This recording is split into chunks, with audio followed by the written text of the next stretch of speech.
Hi there, Tony Teolis here again at todolisthome.com.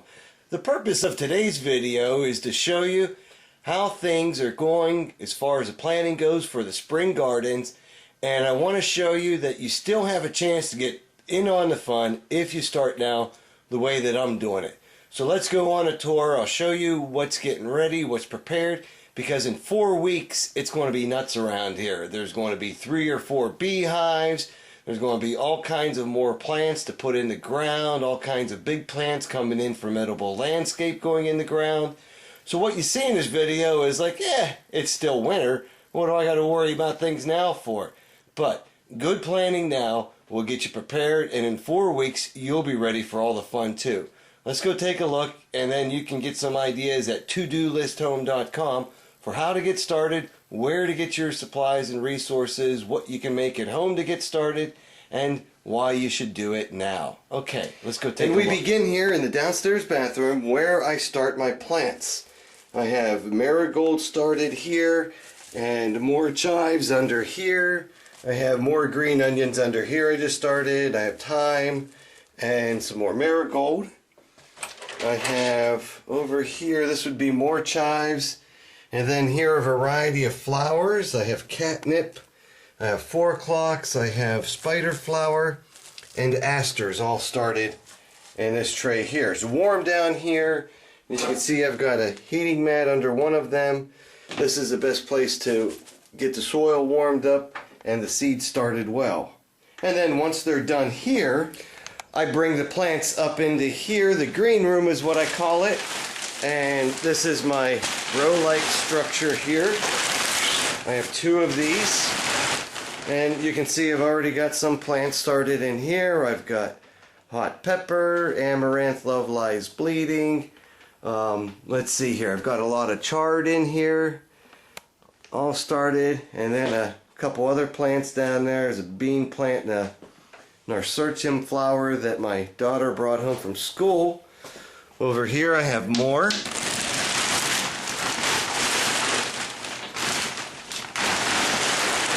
And you can see how the green onions are coming along here. And down here we have parsley started up pretty well. We have hyssopes growing inside here that are doing pretty well. And we've got more chard growing here in the compressed soil blocks that I made. Up here we have a variety of things. We've still got some more. I believe this is chard, and we've got some parsley right there. You see it growing up nice.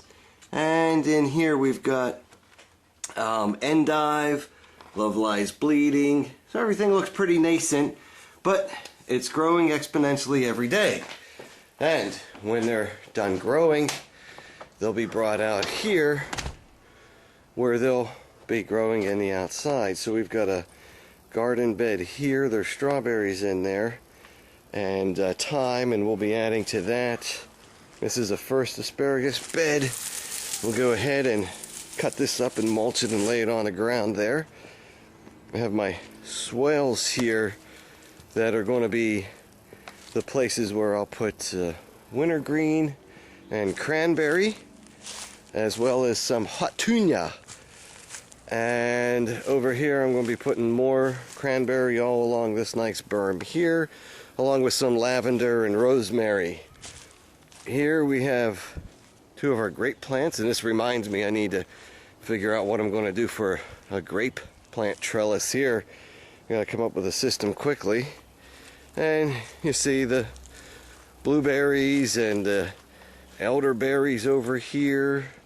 Got more blueberries back here, another asparagus bed. So sure, everything looks dead, but in a short time, especially the asparagus here, we'll start producing. Got a peach tree here, more elderberry, and then this beautiful arbor that I built back in November is hosting 2 female kiwi plants right there. So the 2 kiwi plants will grow up and around and on top of the trellis, and hopefully someday support about 300 pounds of kiwi per year. We'll see, because you know, it's hard to imagine this is what they look like right now.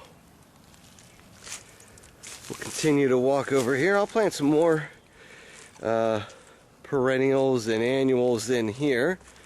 I've got more hugelkultur beds here, more wood beds if you will.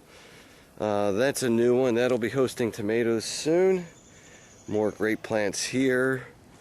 And over there, blackberry, raspberry, more blackberry, roses, another garden up that way. And we could take a longer look here. We've got another bed here that's hosting more grapes, more Concord grapes here, raspberry. This is a big garlic and red shallot bed in here. There's another grape plant there as well. And we come down here, come across one of the beehive that I have active. We see the bees are getting active. I'm going to come out here probably tomorrow, and the bees are going to need to get ready for spring as well. So I'll probably go ahead and checkerboard this hive tomorrow, feed them a little extra, and get them ready for spring. I'll put a pollen patty on. Unfortunately, I've still got bees flying around to where the hive was originally, and hopefully this will diminish over time. These must be older bees that remember the hive being here, but it's been February 24th and today's March 9th, so it was the 24th of February when I went ahead and made that change. But they're still coming around. This is one of the other beds here that I'll put a lot of flowers and probably lettuces into. Over here in this box, I've got cover crop growing in here with the cabbage. That was just overwintering. I've got more raspberry here, more grapes here with cover crop, and there's a lot of garlic and red shallots in here too. And another box. So we're going to be putting peas and chives and carrots all in these front boxes here. Over here we have the fig tree in the background, a strawberry bed in the middle here with 25 plants and more garlic and onions. Another strawberry planter here, this pyramid planter, and we'll be putting more plants out here. Raspberry and blackberry patch, and then the newer raspberry patch.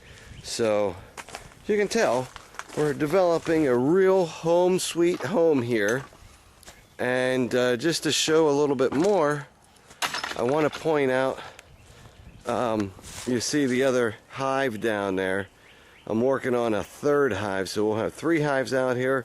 I'm working on a trap box, and also I'm working on a 4th hive in case I catch a swarm. I want to go ahead and have a place, so we could have up to 4 hives here coming this spring. So there's a lot of work to do, and the shed still needs painted.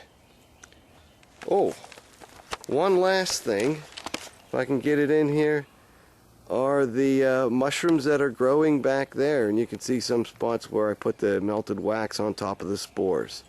So the point is, it's not too late to get started. One final thing I want to point out down here is I had to make some room in the garage until I make more room in there so I can go ahead and put these extra beehive parts in there, and just shows you some of the construction I've been doing over the winter.